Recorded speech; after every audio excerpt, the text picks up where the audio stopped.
జయించిన కృప అనే మన యూట్యూబ్ ఛానల్ని సబ్స్క్రైబ్ చేయండి, లైక్ చేయండి, షేర్ చేయండి. పొందుకోవడానికైతే కార్యాలు పొందుకుంటున్నాం, కానీ అన్నిసార్లు దేవునికి కృతజ్ఞత చెల్లించేవాళ్ళుగా, కృతజ్ఞత అర్పించేవాళ్ళుగా మనం ఉండలేకపోతా ఉన్నాం.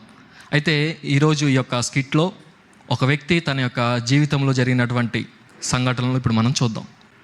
ఏసయ్యా, నువ్వే నన్ను కాపాడాలయ్యా, నువ్వు తప్ప నాకు దిక్కు లేదయ్యా. ఈ ఎగ్జామ్స్ దగ్గరగా ఉన్నాయ్యా, అసలే ఒక్కరోజు కూడా కాలేజీకి పోయింది లేదయ్యా, ఒక్కరోజు కూడా పుస్తకం అసలు ఓపెన్ చేయలేదు ఏసయ్యా. నువ్వే కాపాడాలయ్యా, ఈ ఒక్క గట్టెక్కించయ్యా ఏసయ్యా, నువ్వు నన్ను పాస్ చేస్తావయ్యా, నేను నమ్ముతున్నాను తండ్రి, నీ నామం అడిగి వేడుకొని ప్రార్థిస్తున్నాను తండ్రి, ఆమేన్. అయ్యా పాస్ చేయాలయ్యా, నువ్వే నాకు దిక్కయ్యా, నా బుర్రలో ఏమీ లేదు, నువ్వే నన్ను పాస్ చేయాలి ఏసయ్యా. అయ్యా ఏసయ్యా పాస్. ఎవరో ఏడుస్తున్నారు, ఎవరు ప్రేయర్ టవర్లో ఎవరో చూద్దాం. ఎవరు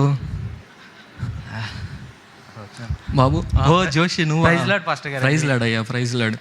ఏందయ్యా ఇదంతా? ఇలా కన్నీరు పాస్టర్ గారు. ఏంటి ఇదంతా కన్నీళ్ళేనా? ఇదంతా కన్నీరే పాస్టర్ గారు. ఏంటి ఇంత కన్నీరేంటి? గిన్నెలో పెట్టావేంటి? అవును పాస్టర్ గారు, ఎగ్జామ్స్ దగ్గరికి వస్తున్నాయి కదా పాస్టర్ గారు అండి. నేను ఒక్కరోజు కూడా కాలేజీకి వెళ్ళలేదు, పుస్తకం కూడా తీసి చదివింది లేదు, ఖచ్చితంగా ఫెయిల్ అయిపోతాను, మా నాన్నకి తెలిస్తే ఖచ్చితంగా నన్ను చంపేస్తాడు పాస్టర్ గారు, ఎలాగైనా పాస్ అవ్వాలని ప్రార్థన చేశానండి. మరి గిన్నె ఎందుకు పెట్టావు? దేవుడు మన కన్నిటిని బుడ్డిలో దాచించుతాడు కండి, ఆయన ఏమన్నా మర్చిపోయాడని నేనే నింపేశాను. గిన్నె పెట్టా కాబట్టి సరిపోయింది, లేదంటే మన ప్రేయర్ టవర్ మొత్తం నిండిపోయేది. లేదు లేదు, సరే కానీ నీ భక్తి బాగానే ఉంది, కానీ ఒక్కరోజు కూడా కాలేజీకి వెళ్ళకుండా దేవుడిని పాస్ చేయమని అడగటం ఏమన్నా యథార్థంగా ఉందా? ఇంకా కొంచెం టైం ఉంది కదా నీకు, ప్రిపరేషన్ హాలిడేస్ ఉన్నాయి కదా, ఈ టైం అయినా సరే వేస్ట్ అవ్వకుండా మంచిగా చదువు, ఓకేనా? దేవుడు నీ పక్షాన ఖచ్చితంగా కార్యం చేస్తాడు. అట్లా అని చెప్పి నువ్వు మొత్తం దేవుడి మీద వేసేసి మళ్ళీ తర్వాత దేవుడిని అనటానికి వీల్లేదు, సరేనా? ఈ యొక్క ఉన్న సమయాన్ని బాగా వినియోగించుకో, బాగా చదువు, ఎగ్జామ్స్లో మంచిగా రాయి, ఓకేనా? దేవుడు ఖచ్చితంగా హెల్ప్ చేస్తాడు, నువ్వు మంచిగా పాస్ అవుతావు, సరేనా? నేను చేస్తాను, తప్పకుండా చేస్తాను, సరేనా? సరే. కొద్ది రోజుల తర్వాత ఏం చేద్దాం? న్యూస్ పేపర్ చదువుదాం. ఏంటోనండి ఈ మధ్య న్యూస్ పేపర్లో న్యూస్ కంటే యాడ్స్ ఎక్కువైపోయినాయి.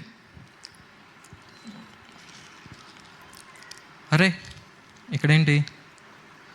నిన్న పీజీ ఫలితాలు విడుదల, అత్యధికంగా ఉత్తీర్ణత శాతం. అవునా? పీజీ రిజల్ట్స్ వచ్చాయా? జోషి రాసింది పీజీ ఎగ్జామ్సే కదా, మరి ఏంటి నాకు ఫోన్ చేసి చెప్పలేదు?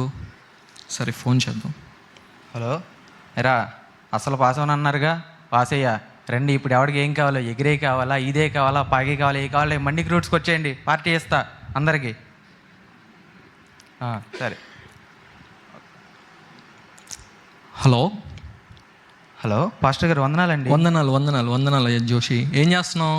ఏం లేదు పాస్టర్ గారు అండి, మా ఫ్రెండ్స్ ఇప్పుడే పిలిస్తే బయటికి వెళ్తున్నాను పాస్టర్ గారండి, పార్టీ కోసం. అవునా అవునా, బాగున్నావా? బాగానే ఉన్నాను పాస్టర్ గారండి. అదే నేను పేపర్ చదువుతా ఉంటే పేపర్లో నిన్న మీ రిజల్ట్స్ వచ్చాయని చెప్పి తెలిసింది, అదే నువ్వు పాస్ అయ్యావా లేదా అని కనుక్కుందామని చేశానయ్యా. పాస్ అయ్యాను పాస్టర్ గారండి, మీకు చెప్దాం అనుకున్నాను కానీ అప్పుడే మర్చిపోయాను పాస్టర్ గారండి. అయ్యో అవునా, సరే సరే. దేవుడు నీ యొక్క లైఫ్లో మంచి కార్యం చేశాడు కదా. దేవుడు మన యొక్క జీవితంలో మనం కార్యం జరిగించినప్పుడు దేవునికి మనం కృతజ్ఞత కలిగి ఉండాలయ్యా. మన మందిరంలో కూడా అనేక మంది సాక్ష్యాలు చెప్తా ఉన్నారు కదా, నువ్వు కూడా సాక్ష్యం చెప్తే బాగుంటుంది. ఒకరోజు రారాదు, ఒకరోజు వచ్చి చర్చిలో సాక్ష్యం చెప్పొచ్చు కదా. అంటే పాస్టర్ గారు, ఈ రోజే ఒక ఇంటర్వ్యూకి వెళ్ళాను. ఓకే. ఆ జాబ్ కన్ఫర్మ్ రాగానే జాబ్ లెటర్ పట్టుకొచ్చి ఖచ్చితంగా సాక్ష్యం చెప్తాను పాస్టర్ గారు. సరే సరే, ఈ ఒక్క కార్యం జరగనివ్వండి, ఈసారి నేనే సాక్ష్యం చెప్తాను. సరేనయ్యా. సరే సరే పాస్టర్ గారు, జాగ్రత్త అయ్యా. కొద్ది రోజుల తర్వాత చదివేటప్పుడేమో ఏ ర్యాంకు అన్నారు, తీరా పాస్ అయిన తర్వాత ఎక్కడికి వెళ్ళినా కానీ ఏం చేస్తున్నావు అంటున్నారు. ఈ పోరు తట్టుకోలేకపోతున్నా, ఎలాగైనా ప్రార్థన చేసి జాబ్ కొట్టాల్సిందే. అయ్యా ఏసయ్యా, నన్ను నువ్వే ఎన్నుకున్నావయ్యా, నువ్వే నన్ను పాస్ చేసావయ్యా, జాబు నువ్వే ఇవ్వాలయ్యా. ఇంటర్వ్యూకి అయితే వెళ్ళాను అయ్యా, నువ్వే నాకు ఎలాగైనా సాయం చేయాలి ఏసయ్యా, నువ్వు తప్ప నాకు దిక్కు లేదయ్యా, నీ నామంలో అడుగుతున్నానయ్యా, నువ్వు ఇస్తున్నావయ్యా, నేను నమ్ముతున్నానయ్యా, ఎలాగైనా సరే ఈ జాబు నాకు దయచేయమని యేసు పరిశుద్ధ నామమున అడిగి ప్రార్థిస్తున్నాను తండ్రి, ఆమేన్ ఆమేన్. ప్రేయర్ టవర్లో నుంచి ఇంత సౌండ్ వస్తుందంటే మళ్ళీ ఎవరు ప్రార్థన చేస్తున్నారు? కొద్దిగా నిండితే సెంట్రల్ గవర్నమెంట్ జాబే వచ్చేద్ది. అయ్యా జోషి, పాస్టర్ గారు వందనాలు. పాస్టర్ వందనాలు గారు. వందనాలు. ఎన్ని రోజులైందయ్యా నువ్వు ఇలా ప్రార్థన చేయటం నేను చూసి.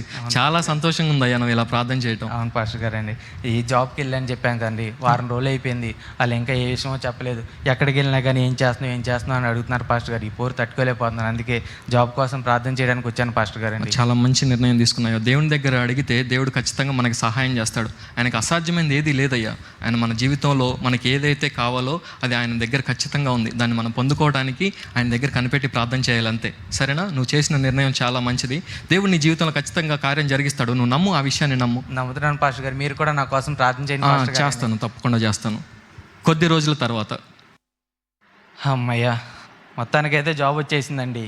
పాస్టర్ గారికి స్వీట్స్ ఇద్దామని వచ్చాను. పాస్టర్ గారు, పాస్టర్ గారు. ఎవరు? వందనాలు పాస్టర్ గారు. వందనాలు వందనాలు వందనాలు అయ్యా. స్వీట్ తీసుకోండి పాస్టర్ గారు అండి. ఏంటి విశేషం? నాకు జాబ్ వచ్చింది పాస్టర్ గారు. Very good very good very good. చాలా మంచిది, చాలా సంతోషం. చూసావా, దేవుడు మన పక్షాన ఖచ్చితంగా కార్యం జరిగిస్తాడు. సరే, మరి నీ జీవితంలో ఒక మంచి విజయాన్ని దేవుడు ఇచ్చాడు కదా, ఆ విషయాన్ని మరి నువ్వెందుకు అనేక మందికి సాక్ష్యంగా చెప్పకూడదు? ఎందుకు ఆయనకి నువ్వు కృతజ్ఞత చెల్లించకూడదు? అంటే పాస్టర్ గారు మీరు చెప్పింది నాకు అర్థమైన సాక్ష్యమే కదా. ఏం లేదు పాస్టర్ గారు, జాబ్ వచ్చింది కదా, ఇంట్లో కూడా సంబంధాలు చూస్తున్నారు. ఆ పెళ్ళి అవగానే వచ్చి సాక్ష్యం చెప్తాను పాస్టర్ గారండి. అంటే నువ్వు పరీక్షలప్పుడు అలాగే అన్నావు, ఉద్యోగం అప్పుడు అలాగే అన్నావు. దేవుడు చేసిన కార్యాన్ని దాచుకోకూడదయ్యా. ఆయన చేసినటువంటి కార్యాన్ని అనేక మందికి మనం చెప్పాలి. లేదు పాస్టర్ గారు, పిల్లవగానే మా ఆవిడని కూడా తీసుకొచ్చి సంఘంలో అందరికీ భోజనాలు పెట్టి ఇద్దరం కలిసి సాక్ష్యం చెప్తాం పాస్టర్ గారండి. సరే ఈ సరేనయ్యా. ఒక్క కార్యం జరగనివ్వండి. సరేనయ్యా. సరే పాస్టర్ గారు. ఓకే. కొన్ని సంవత్సరాల తర్వాత జాబ్ వచ్చినప్పుడు పెళ్ళికి వెళ్తేనేమో ప్యాకేజ్ అంతా అన్నారు. ప్యాకేజీ మంచిగా ఉన్న తర్వాత వెళ్తే వయసు అయిపోయింది, పిల్లనేమంటున్నారు.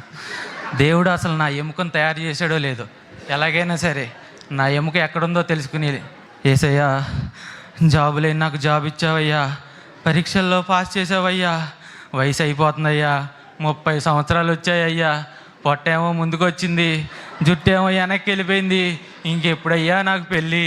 నా ఎముకను అసలు నువ్వు తయారు చేసావా లేదా, తీసావా లేదా అయ్యా? చెప్పయ్యా ఎక్కడుందో, తిన్నగా అక్కడికి వెళ్ళిపోతానయ్యా, చూపించయ్యా నా ఎముక ఎక్కడుందో, నువ్వు నాకు ఆ పెళ్ళి జరిగిస్తున్నావని యేసు నామమున అడిగి వేడుకున్నాను తండ్రి, ఆమేన్. జరిగించయ్యా యేసయ్యా. అమ్మయ్యా, మొత్తానికి నిండింది. చూడండి, ఒక్కడిగా వెళ్ళి జంటగా తిరిగి వస్తా. పెళ్ళైన సంవత్సరం తర్వాత ఈ జోషి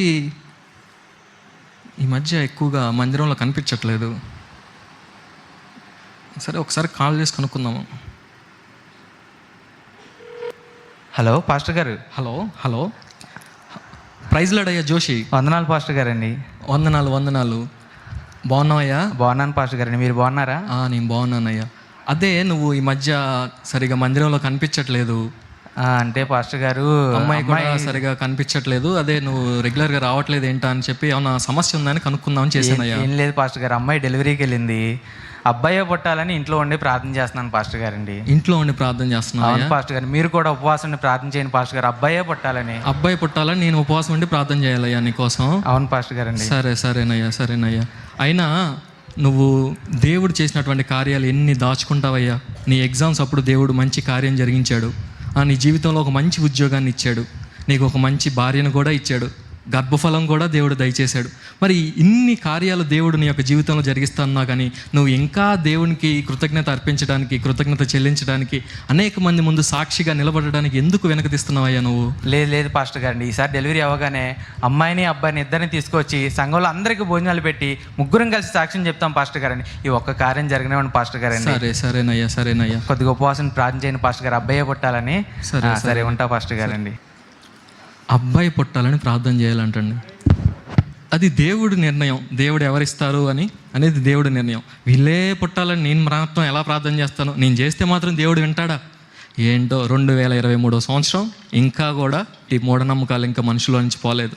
25 సంవత్సరాల తర్వాత అమ్మా, ఉన్న కొడుకేమో అవసరాలు తీర్చుకుని వెళ్ళిపోయాడు, అమ్మాయినేమో దేవుడు తీసుకెళ్ళిపోయాడు, నాకేమో ఆరోగ్యం బాగోట్లా.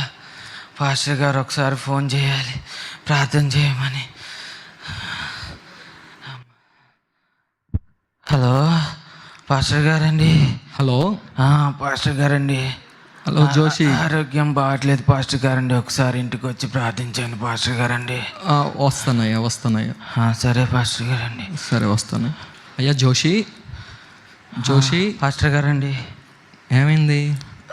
ఏం లేదు పాస్టర్ గారు. కూర్చో పర్లేదు కూర్చో. ఆరోగ్యం అస్సలు బాగట్లేదు పాస్టర్ గారు. అయ్యో, డాక్టర్ ఎప్పుడు ఎలా ఉండిద్దో చెప్పలేమంటున్నారు. ఉన్న కొడుకేమో అవసరాలు సంతోషాలు చూసుకుని వెళ్ళిపోయాడు. ఒక్కడనే అయిపోయాను పాస్టర్ గారండి. రేపొద్దున నాకేమన్నా అయితే మీరే నా కార్యం జరిగించాలి. అట్లేం మాట్లాడు. అయ్యా జోషి అరే చూశారు కదండి, మన యొక్క జీవితంలో కార్యం జరగనప్పుడు ఆ యొక్క కార్యం యొక్క తీవ్రత, ఆ యొక్క కార్యం యొక్క బలం మనకి తెలుస్తుంది. కానీ కార్యం జరిగిన తర్వాత ఆ కార్యాన్ని చేసినటువంటి దేవుణ్ణి మనం అనేకసార్లు మర్చిపోయే వాళ్ళగా ఉంటాం. తన యొక్క జీవితంలో చూసుకుంటే అనేక సంవత్సరాలు దేవుడు చేసినటువంటి కార్యాలన్నింటిని కూడా అనుభవిస్తూ వస్తున్నాడు, కానీ దేవునికి కృతజ్ఞత చెల్లించే అటువంటి మనసు తనలో లేదు. మన యొక్క జీవితాల్లో కూడా దేవుడు అనేకమైన కార్యాలు చేస్తూ ఉన్నాడు. ఆ కార్యముని జరిగించినప్పుడు ఆ కార్యమును బట్టి మనం దేవుణ్ణి మహింపరిచే వాళ్ళంగా ఉండాలి. దీని ద్వారా కేవలం దేవుని నామానికి మాత్రమే మహిమ. ఒకవేళ కార్యం జరగకపోతే ఆ కార్యం మన యొక్క జీవితంలో జరగలేదని చెప్పి ఎంతగా వేదన చెందుతాం, ఎంతగా ఆవేదన పడతాం, ఎంతగా మన యొక్క బాధని మన యొక్క జీవితంలో ఉంది అని చెప్పి అనేక మందికి చెప్పుకొని బాధపడుతూ ఉంటాం. కానీ కార్యం చేసిన తర్వాత ఆ యొక్క కార్యాన్ని బట్టి మనము దేవునికి కృతజ్ఞత చెల్లించే వాళ్ళంగా ఉండాలి, కృతజ్ఞత కానుక అర్పించే వాళ్ళగా ఉండాలి. అనేక మంది సాక్షార్థమై మనమందరం కూడా దేవునికి మహిమ కలిగే విధంగా జీవించాలి. పాస్టర్ గారు